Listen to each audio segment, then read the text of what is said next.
Mr. Taylor, and then Mr. Bigler. If you could ask your opponent one question, what would it be? 1 minute to answer and 30 seconds to rebut. I almost said 30 minutes. Mr. Taylor. Question, Frank? Yes. Will it just be the two mayor Yes. candidates?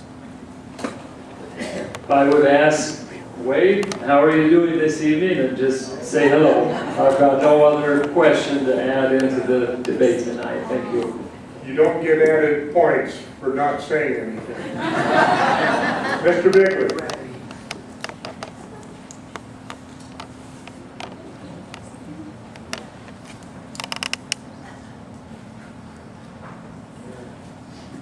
There are a lot.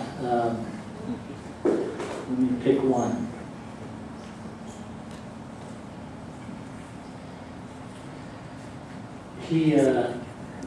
And you're asking me to ask him, right? So that's what I'm going to do. Okay. Between the public hearings for the Public Works facility, we had two of them in this room.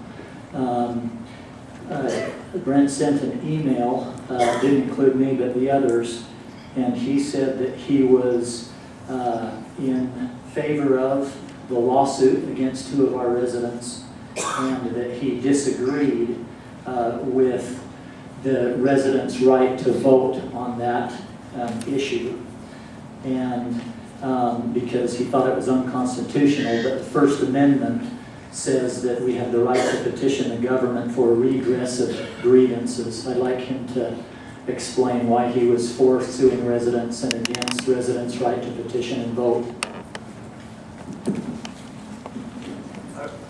I would say, first off, I'd like to see the email. I don't have a recollection of every email I've ever sent. I think the Public Works was a time of high excitement on all sides. I would answer too that there's a lot of emails I could bring up and make into a campaign issue. I think it's time for the city to move beyond that kind of activity. We've all said things we regret.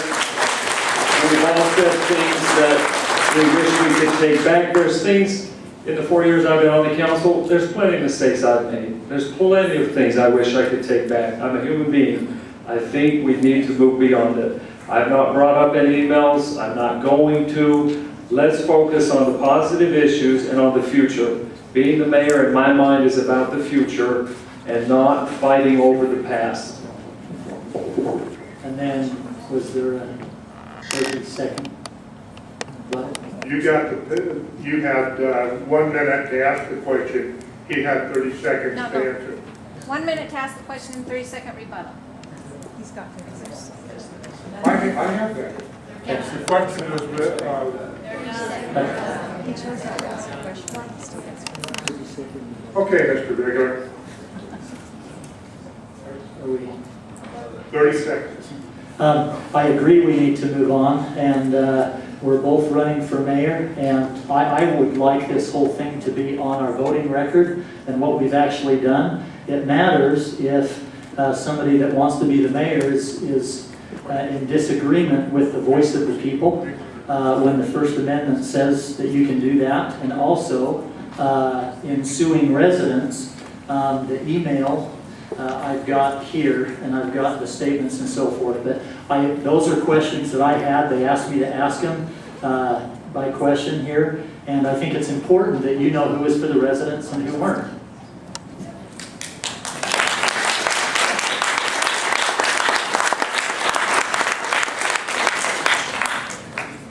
Now we move to the phase where we ask your questions.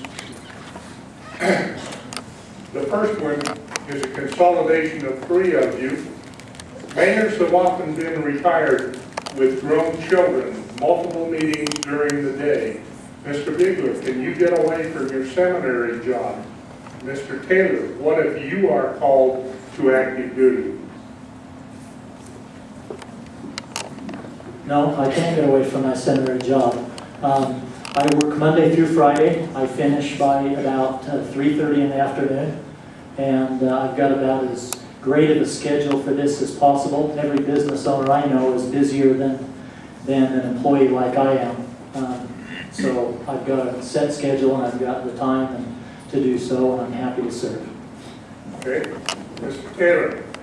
And I would answer that, as a small business owner, I set my own schedule, do have a lot of flexibility, and can commit myself to the meetings and things that are done, especially in the daytime. As to military, I'm still in the Utah National Guard, and when I made the decision with my wife to run for mayor, I knew I needed to get out of the line unit that I was in, and I've taken a desk assignment at the Utah National Guard headquarters as the director for Utah of the Selective Service. So it's in a non-deployable position, barring a World War III or invasion by China or something like that, where everyone would be called up. I put myself in a position where I would absolutely minimize that potential to be able to serve the residents without interruption. Thank you. This question is for Mr. Taylor first and Mr. Bigler next. What, in your opinion, is your biggest achievement or failure during your tenure? What would you change for North Ogden City? I would say I feel like the biggest achievement I've been a part of has been economic development in the city, and starting the Economic Development Committee, which was a group effort of a lot of people, a lot of residents, a lot of business leaders. And our committee was the committee that reviewed all of the ordinances in the city and made the changes that were then sent to the Planning Commission and then to the City Council. And I think that Economic Development Committee and that focus on economic development has paid a lot of dividends. I also was the chairman for writing our Economic Development Plan, another great group effort with some great men and women from this city. As to things I would change, if I could go back, I would change how the city approached the Public Works facility, in how it turned into such a controversy. And I think there's a lot of lessons that this city learned, a lot of lessons I certainly learned out of there. And I think it's important that we look at what we did wrong and do it right the next time. So that would be the thing I'd say change. Mr. Bigler. Saving you residents $13 million on a public works facility, that would have been over the top and way more than we need. In the July 12th meeting, that was the figure stated with the interest, $16,025,000. Brent had asked what the interest rate would be, and the bond expert said 4 1/4, and that's what the figure would have been. And that's a lot of money. The other thing is the economic development. The last 2 years with this city council, that's when things really began to take off. With putting our heads together and hiring a great economic development director. And I worked hard to get, I think in the past we had the cart before the horse. We had to get the fee structure and our business ordinances in line first. Then we can go after aggressively the type of businesses that we want.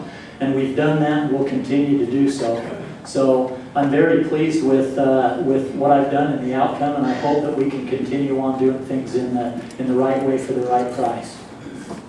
For Mr. Bigler first and Mr. Taylor second. If elected, how do you propose to work with media to enhance our city's image? Recent news articles and council meetings have been contentious. Okay. How do you plan to promote a positive working atmosphere, Mr. Bigler, for 2 minutes? First of all, Jim here said he feels left out because we haven't had any questions for him. His chance is coming. Okay. I think that's a great question. There's been a lot of things said in the media, and to be quite honest, I think there's a lot of residents who can see through some of the things and some of the misrepresentations and falsehoods that are said, because there are many.